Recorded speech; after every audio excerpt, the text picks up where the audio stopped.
नमस्कार, मी सतीश कुलकर्णी. गाणगापूरचे नृसिंह सरस्वती महाराज यांचा जो गुरुचरित्र ग्रंथ आहे त्या ग्रंथामध्ये उल्लेख आहे, आम्ही जातो शैल्य पर्वती, गुप्त होऊ मल्लिकार्जुनासी. थोडक्यात की गाणगापूरच्या नृसिंह सरस्वती महाराज यांनी जो दिवस गुप्त होण्यासाठी निवडला तो पुढील महिन्यात म्हणजे फेब्रुवारी महिन्यात येत आहे आणि 13 फेब्रुवारी ते 16 फेब्रुवारी असा 4 दिवस गाणगापूरची यात्रा म्हणून त्याला संबोधलं जातं. श्रीशैल्य पर्वतावर महाराज गेले आणि तिथं गुप्त झाले. साधारण अजून आपण धरलं तर 20-22 दिवस आहेत.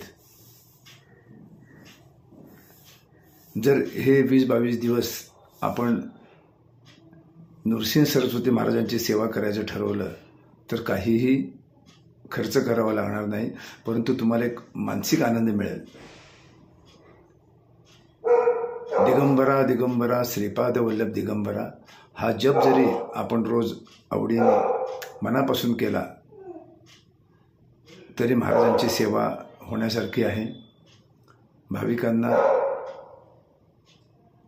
हा जप करण्यासाठी काहीही अडचण नसावी, कारण सकाळी 108 वेळा, संध्याकाळी 108 वेळा जर दिगंबरा दिगंबरा श्रीपाद श्री वल्लभ दिगंबरा हा नामस्मरणयुक्त जप केला तर त्यांची सेवा फलद्रूप होईल.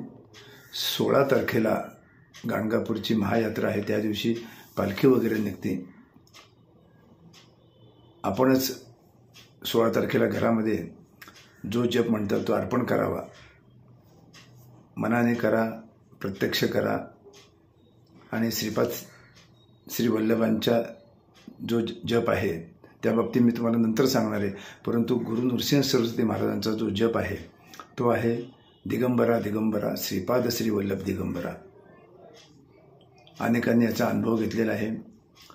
काही जण वर्षभर जप लिहितात, तोही माझ्याकडे पाठवतात. तो आपण भीमा नदीला, गाणगापूरला किंवा कुमसीला, कृष्णा नदी आणि भीमा नदी संगम इथं अर्पण करतो. आपण पुढं केव्हाही वर्षभर हा जप लिहिला आणि तो लिहून माझ्याकडे पाठवला तरी तो योग्य वेळी अर्पण करण्यात येईल. पण आता आपल्याला वेळ कमी आहे, तर साधारण 22 दिवसापर्यंत रोज 200 वेळा म्हटलं तरी साधारण 6000, 7000, 10000 जो आपल्या इच्छेप्रमाणे तो जप होईल तो संकल्पयुक्त करा. गुरु नृसिंह सरस्वती महाराजांना शरण जा की आम्ही हा नामयुक्त जप करत आहोत, तुमचे कृपा आशीर्वाद आम्हाला लाभावेत अशी प्रार्थना करा आणि 16 तारखेला संकल्पपूर्वक महाराजांना अर्पण करा, प्रार्थना करा. पूजा वगैरे आपण करतो. महाराजांना नैवेद्य दाखवा आणि गाणगापूरला यथावकाश तुम्ही येऊन गेला असताल किंवा येताल, त्यापेक्षा महाराजांना सांगा तर तुम्ही शैल्य पर्वतावर चाललेला आहात, तिथं मल्लिकार्जुन लिंगात तुम्ही गुप्त व्हा, पण प्रथम आमच्या घरामध्ये तुम्ही आम्हाला आशीर्वाद देण्यासाठी प्रगट व्हा. हा भावनायुक्त जो आपली प्रार्थना आहे ती गुरु महाराज नक्कीच ऐकतील, कारण आपण देवांना काही मागत आहे. तुम्ही आमच्या घरी या एवढंच आपण सांगतोय. आणि गुरु महाराज अत्यंत प्रेमळ आहेत, कृपाळू आहेत.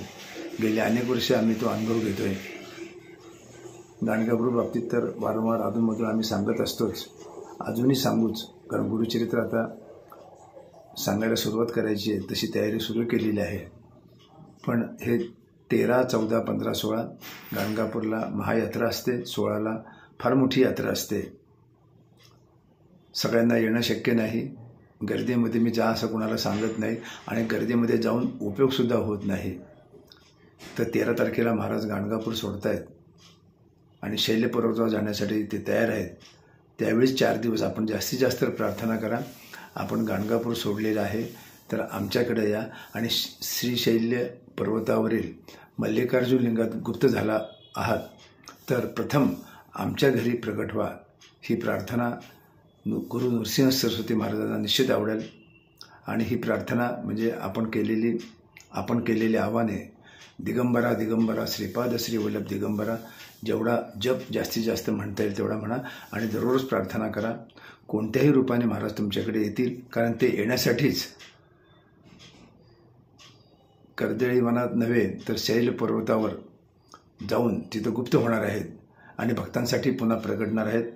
खऱ्या अर्थाने जर विचार केला तर महाराज शैल्य पर्वतावर गेले आणि श्रीशैल्यम मल्लिकार्जुन लिंगात गुप्त झाले आणि त्याच्यानंतर महाराज अक्कलकोट स्वामींच्या रूपाने प्रगट झाले. हा सगळा लेखाजोखा आपल्या अनेक ग्रंथामध्ये आहे. ही संधी आपल्याला पुन्हा वर्षभर येणार नाही. अनेक यात्रा होतात, पण योगायोगाने महाराज गुप्त व्हायला निघालेत आणि लगेच प्रगट होणार आहेत. प्रगट झाल्यानंतर सामान्य भक्ताच्या घरी यावे अशी माझी प्रार्थना आहेच. पण माझ्या प्रार्थनेपेक्षा आपण वैयक्तिकरित्या प्रार्थना केली तर गुरु महाराज नक्की तुमच्याकडे येतील. त्यांनी तुमच्याकडे यावं आणि तुम्हाला भरभरून आशीर्वाद द्यावे अशी मी प्रार्थना करतो. तुम्ही करा. अवधूत चिंतन श्री गुरुदेव दत्त.